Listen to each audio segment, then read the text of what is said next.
जय हिंद दोस्तों, आप सभी का स्वागत है आपके अपने YouTube channel the star classes पर। इस वीडियो में क्लास 12वीं के हिंदी का गद्य खंड जो है, इसका पहला चैप्टर है बातचीत। इसके महत्वपूर्ण ऑब्जेक्टिव प्रश्न को देखने वाले हैं, जो कि बोर्ड एग्जाम के लिए बहुत ही इम्पोर्टेंट है। इस अध्याय के जितने भी इम्पोर्टेंट क्वेश्चन बनने वाले हैं, सभी क्वेश्चन को इस वीडियो में कवर करने वाले हैं। तो चलते हैं क्वेश्चन की ओर और देखते हैं इस अध्याय का पहला क्वेश्चन।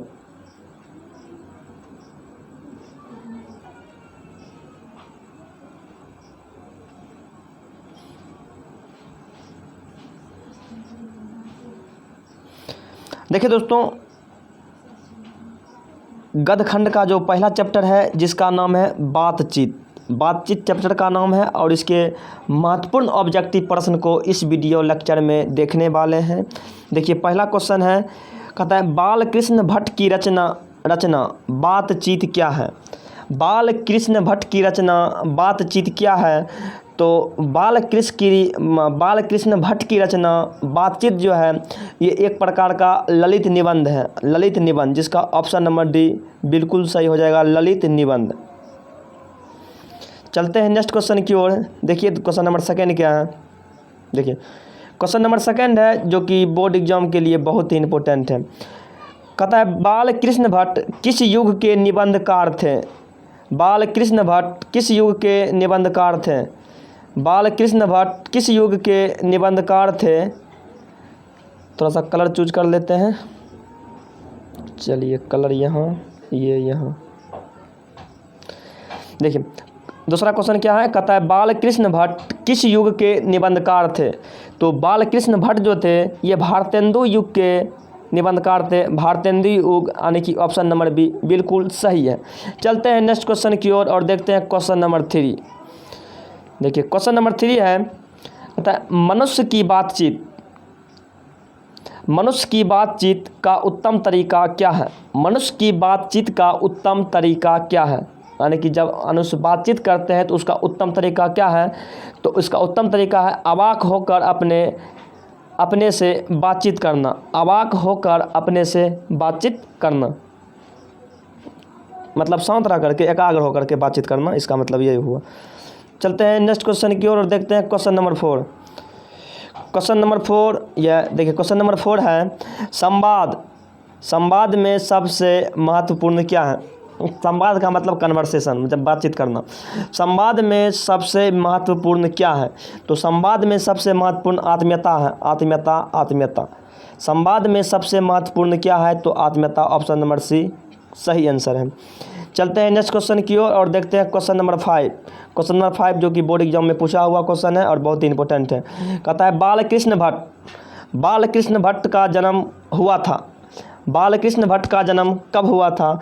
तो बाल कृष्ण भट्ट का जन्म ये 23 जून 1844 ईस्वी को। 23 जून 1844 ईस्वी, ऑप्शन नंबर बी 23 जून 1844 ईस्वी को हुआ था। चलते हैं नेक्स्ट क्वेश्चन की ओर, देखते हैं क्वेश्चन नंबर 6। देख क्वेश्चन नंबर 6 है, कहता है संयोगिता स्वयंवर, ये एक पुस्तक का नाम है। संयोगिता स्वयंवर रचना है। संयोगिता स्वयंवर किसकी रचना है। तो संयोगिता स्वयंवर एक प्रकार का पुस्तक है, जिसकी रचना श्रीनिवास दास जी के द्वारा किया गया, यानी कि ऑप्शन नंबर सी बिल्कुल राइट आंसर है। चलते हैं नेक्स्ट क्वेश्चन की ओर और देखते हैं क्वेश्चन नंबर 7। प्रश्न नंबर 7। प्रश्न नंबर 7 में है, कहता है कौन सी रचना बालकृष्ण भट्ट की नहीं है। बालकृष्ण भट्ट की बहुत सारा रचना है, इसमें कहता है कौन सी रचना नहीं है। देखिए पहला है नूतन ब्रह्मचारी, ये भी है। 100 अनाज 1 सुजौन, ये भी है। ये सद्भाव का अभाव, ये भी है। तो गुरु, ये परीक्षा गुरु, ये परीक्षा गुरु जो है, ये बालकृष्ण भट्ट की रचना नहीं है, यानी कि परीक्षा गुरु जो है बालकृष्ण भट्ट की रचना नहीं है। चलते हैं नेक्स्ट क्वेश्चन की ओर। देखिए क्वेश्चन नंबर,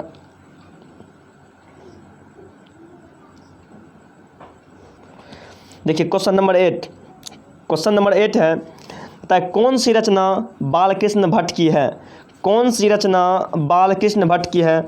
तो दोस्तों ये रेल का टिकट खेल एक नाटक है।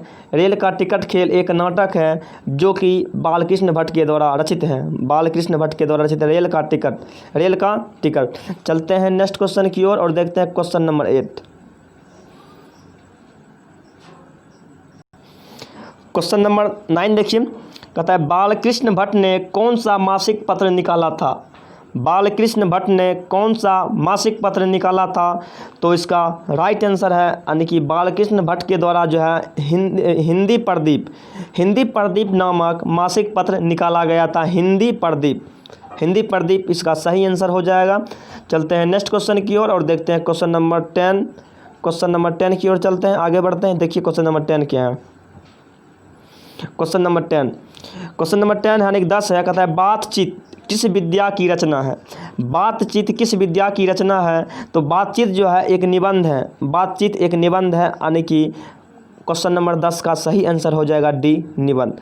चलते हैं नेक्स्ट क्वेश्चन की ओर और देखते हैं क्वेश्चन नंबर 11। क्वेश्चन नंबर 11 जो कि बोर्ड एग्जाम के लिए बहुत ही इम्पोर्टेंट। देखिए क्वेश्चन नंबर 11 है। कहता है रॉबिन्सन क्रूसो ने 16 वर्ष के उपरांत किसके मुख से एक बात सुनी। रॉबिन्सन क्रूसो ने 16 वर्ष के उपरांत किसके मुख से एक बात सुनी। रॉबिन्सन क्रूसो ने 16 वर्ष के उपरांत किसके मुख से एक बात सुनी।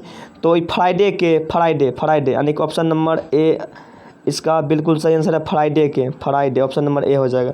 इसका वर्णन एनसीईआरटी बुक में किया हुआ है। चलते हैं नेक्स्ट क्वेश्चन की ओर और देखते हैं क्वेश्चन नंबर 12। हाँ, एक भी क्वेश्चन बोर्ड में पूछा हुआ है। क्वेश्चन नंबर 12 कहता है बातचीत शीर्षक निबंध के निबंधकार कौन है। बातचीत शीर्षक निबंध जो है इसके निबंधकार कौन है। तो इसके निबंधकार जो है बालकृष्ण भट्ट हैं। और पूछेगा बालकृष्ण भट्ट का जन्म, तो बालकृष्ण भट्ट का जन्म हुआ था 23 जून। बालकृष्ण भट्ट का जन्म कब हुआ था। 23 जून 1844 को। 23 जून 1844 को इसका जन्म हुआ था। और इसका जन्म स्थान जो है इसका जन्म स्थान है इलाहाबाद उत्तर प्रदेश। इलाहाबाद उत्तर प्रदेश यूपी। इलाहाबाद उत्तर प्रदेश में इनका जन्म हुआ था 23 जून 1844 ईस्वी को। चलते हैं नेक्स्ट क्वेश्चन की ओर। देखिए क्वेश्चन नंबर 13। क्वेश्चन नंबर 13 क्या है। क्वेश्चन नंबर 13 है। कहता है बातचीत के माध्यम से बालकृष्ण भट्ट क्या बतलाना चाहते हैं। बातचीत के माध्यम से बालकृष्ण भट्ट क्या बतलाना चाहते हैं। तो बातचीत के माध्यम से बालकृष्ण भट्ट बतलाना चाहते हैं कि बातचीत करने की शैली जो होता है। देखिए बातचीत के माध्यम से बालकृष्ण भट्ट बतलाना चाहते हैं बातचीत की शैली यानी कि जब आदमी के साथ बातचीत करते हैं तो किस प्रकार बातचीत करना चाहिए, उसी के शैली का वर्णन इसमें किया गया है बालकृष्ण भट्ट के द्वारा बातचीत नामक शीर्षक निबंध में। चलते हैं नेक्स्ट क्वेश्चन की ओर, देखते हैं क्वेश्चन नंबर 14। क्वेश्चन नंबर 14 देखिए क्वेश्चन नंबर 14 है। क्वेश्चन नंबर 14 है। भट्ट जी को किसने अंग्रेजी साहित्य के एडिशन और स्टील की श्रेणी में रखा। भट्ट जी को किसने अंग्रेजी साहित्य के एडमिन और स्टील की श्रेणी में रखा। भट्ट जी को किसने अंग्रेजी साहित्य के एडिशन और स्टील की श्रेणी में रखा। तो इसका नाम है रामचंद्र शुक्ल यानी कि ऑप्शन नंबर सी बिल्कुल राइट है। चलते हैं नेक्स्ट क्वेश्चन की ओर, देखते हैं क्वेश्चन नंबर 15। क्वेश्चन नंबर 15 जो कि बहुत ही इंपॉर्टेंट क्वेश्चन है। कहता है बालकृष्ण भट्ट का निवास स्थान कौन सा है। तो बालकृष्ण भट्ट का निवास स्थान जो है वो है इलाहाबाद उत्तर प्रदेश।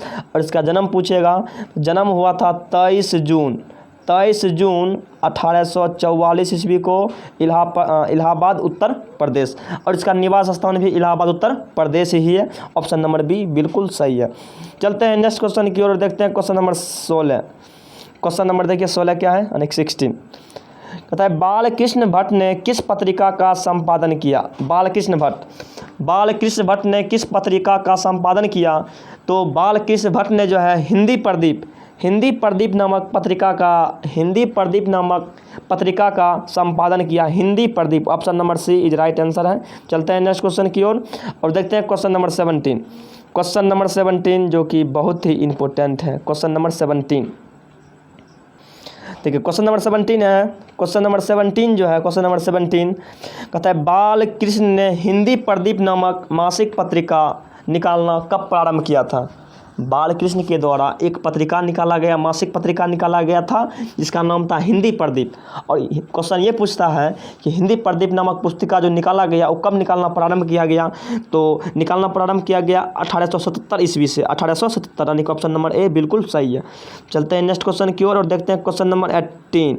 क्वेश्चन नंबर 18 देखिए, क्वेश्चन नंबर 18 जो है कहता है निम्न में से, क्वेश्चन नंबर 18, निम्न में से कौन सी रचना बालकृष्ण भट्ट द्वारा रचित नहीं है। मतलब कौन सी रचना बालकृष्ण भट्ट का नहीं है। ये पद्मावती, ये भी है बेनीशंकर, ये मेघदूत, मेघदूत जो है नहीं है। मेघदूत जो है, मेघदूत, मेघदूतम, ये मेघदूतम जो है बालकृष्ण भट्ट की रचना नहीं है। ये मेघदूतम जो है बालकृष्ण भट्ट की रचना नहीं, यानी कि ऑप्शन नंबर सी बिल्कुल सही हो जाएगा। चलते हैं नेक्स्ट क्वेश्चन की ओर और देखते हैं क्वेश्चन नंबर 19। क्वेश्चन नंबर 19 देखिए क्या है। क्वेश्चन नंबर 19 कहता है कौन सा उपन्यास बालकृष्ण भट्ट द्वारा रचित है। कौन सी उपन्यास बालकृष्ण भट्ट द्वारा रचित है। तो 100 अनाज एक सुजान, 100 अनाज एक सुजान, ये जो उपन्यास है 100 अनाज एक सुजान, ये बालकृष्ण भट्ट के द्वारा रचित है। 100 अनाज एक सुजान, 100 अनाज एक सुजान, यानी कि ऑप्शन नंबर 9 क्वेश्चन नंबर 19 का राइट आंसर हो जाएगा ऑप्शन नंबर सी। चलते हैं नेक्स्ट क्वेश्चन की ओर और आगे बढ़ते हैं। देखिए आगे क्वेश्चन क्या है। आगे क्वेश्चन देखिए, कहता है नाटक के प्रारंभ होने वाले मंगल पाठ को क्या कहा जाता है। नाटक के प्रारंभ होने वाले मंगल पाठ को क्या कहा जाता है। नाटक का जब प्रोग्राम चालू होता है तो सबसे पहले कुछ मंगल पाठ किया जाता है। मंगल पाठ को क्या कहा जाता है। तो मंगल पाठ को नांदी पाठ, मंगल पाठ को नांदी पाठ कहा जाता है। ऑप्शन नंबर बी सही है। चलते हैं नेक्स्ट क्वेश्चन की ओर और देखते हैं question number 21। Question number 21, question number 21 देखिए, कहता रॉबिन्सन क्रूसो को कब तक मनुष्य का मुख देखने को नहीं मिला। रॉबिन्सन क्रूसो को कब तक मनुष्य का मुख देखने को नहीं मिला। कब तक मुख देखने को नहीं, 16 वर्ष तक, यानी कि क्वेश्चन नंबर 21 का राइट आंसर हो जाएगा 16 वर्ष, ऑप्शन नंबर सी। चलते हैं नेक्स्ट क्वेश्चन की ओर और देखते हैं क्वेश्चन नंबर 22। कहता है बोलने से ही मनुष्य के रूप का साक्षात्कार होता है, यह किसने कहा। बोलने से ही मनुष्य के रूप का साक्षात्कार होता है, यह किसने कहा। यह किसने कहा। तो ये कहने वाला, देखिए कहता है बोलने से ही मनुष्य के रूप का साक्षात्कार होता है, यह किसने कहा। तो ऐसा कहने वाला व्यक्ति थे Ben Johnson. Ben Johnson, option number B बिल्कुल सही ऑप्शन है, बेन जॉनसन, बेन जॉनसन। चलते हैं नेक्स्ट क्वेश्चन की ओर और देखते हैं question number 23। Question number 23, question number 23, question number 23, question number 23 है।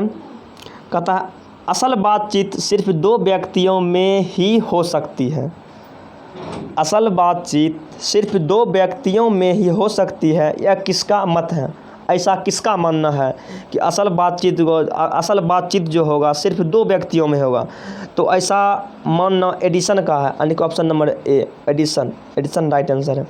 चलते हैं नेक्स्ट क्वेश्चन की ओर और देखते हैं क्वेश्चन नंबर 24। क्वेश्चन नंबर 24 देखिए, कहता एडिसन के अनुसार असल बातचीत कितने लोगों के बीच हो सकती है। सेम इससे पहले भी इस टाइप का क्वेश्चन मिला था। एडिसन के अनुसार असल बातचीत कितने लोगों के बीच हो सकती है। तो एडिसन के अनुसार असल बातचीत सिर्फ 2 लोगों के बीच हो सकती है। इसका राइट आंसर हो जाएगा option number A, option number A right answer है, ऑप्शन नंबर ए, यानी कि 2 व्यक्ति के बीच। चलते हैं नेक्स्ट क्वेश्चन की ओर और देखते हैं क्वेश्चन नंबर 25। क्वेश्चन नंबर 25 कहता है बातचीत से मन किस प्रकार हो जाता है। किसी से बतियाते हैं तो उससे मन पर क्या प्रभाव पड़ता है। बातचीत से मन किस प्रकार का हो जाता है। देखिए यदि किसी आदमी से बातचीत कर लेते हैं तो मन जो है हल्का और स्वच्छ हो जाता है। यदि आपके मन में कोई कष्ट है, तकलीफ़ है, किसी के सामने आप किसी के सामने आप बोल दिए या उससे बातचीत कर लिए तो आपका मन हल्का और स्वच्छ हो जाएगा। तो इसका सही आंसर हो जाएगा option number C. Option number C, ये ऑप्शन नंबर सी हो जाएगा राइट आंसर। चलते हैं नेक्स्ट क्वेश्चन की ओर और देखते हैं नेक्स्ट क्वेश्चन क्या है। Next question, question number 26। Question number 26 है, तथा किसके ना होने से सृष्टि गूंगी प्रतीत होती है? किसके ना होने से सृष्टि गूंगी प्रतीत होती है? किसके ना होने से सृष्टि गूंगी प्रतीत होती है? तो वाक शक्ति।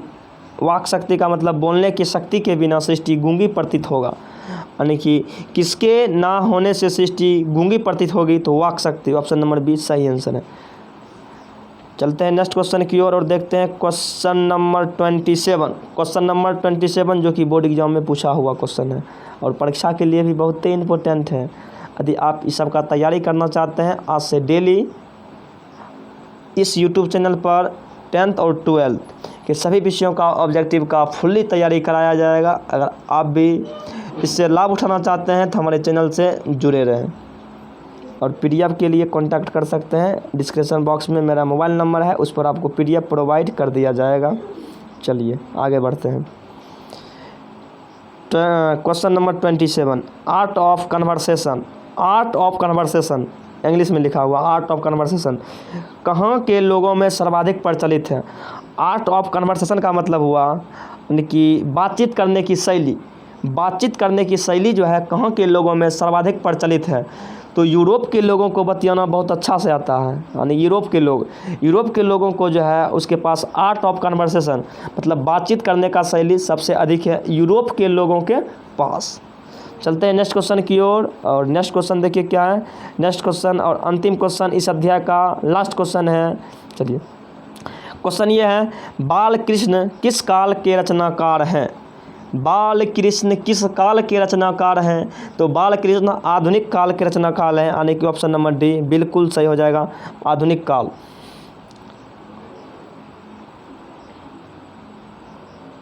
ये आधुनिक काल हो जाएगा, ऑप्शन नंबर डी बिल्कुल राइट आंसर है। चलिए इस अध्याय के जितने भी ऑब्जेक्टिव प्रश्न थे, इंपॉर्टेंट ऑब्जेक्टिव प्रश्न थे, सबको देख लिए थे। अब इसके अगले वाले वीडियो में देखेंगे दूसरा अध्याय,